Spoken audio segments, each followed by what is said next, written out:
ગરમ પાણી પીવાના 3 અદ્ભુત ફાયદા। મિત્રો, આયુર્વેદમાં ગરમ પાણીને ઉષ્ણજલ કહેવામાં આવે છે અને આ ગરમ પાણી પીવાના ફાયદા વિશે આચાર્ય વાઘભટજી કહે છે કે દીપનમ પાચનમ કંઠ્યમ લઘુ ઉષ્ણમ બસ્તી શોધનમ। તેનો સૌથી પહેલો ફાયદો છે દીપનમ પાચનમ। તે દીપન એટલે કે આપણી જઠરાગ્નિને પ્રદીપ્ત કરે છે। જો તમને ભૂખ ન લાગતી હોય, ખાવાની ઈચ્છા ન થતી હોય તો ગરમ પાણી જરૂરથી પીવું જોઈએ।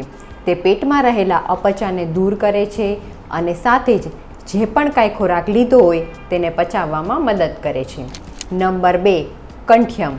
તે ગળા માટે ખૂબ સારું છે, ખાસ કરીને તે અવાજને સારો રાખે છે।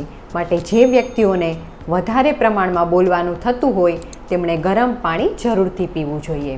નંબર 3, બસ્તી શોધનમ એટલે કે તે કિડની અને પેશાબની કોથળીને સાફ કરે છે।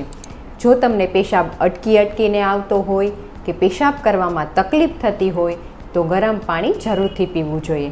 પણ હા મિત્રો, ખાસ યાદ રાખો, જો તમારી પિત્તની એટલે કે ગરમીની પ્રકૃતિ હોય, તમારી ચામડી અને શરીર સૂકું રહેતું હોય અને તમારું શરીર દુબળું પાતળું હોય તો તમારે ગરમ પાણીનો ઉપયોગ ન કરવો જોઈએ।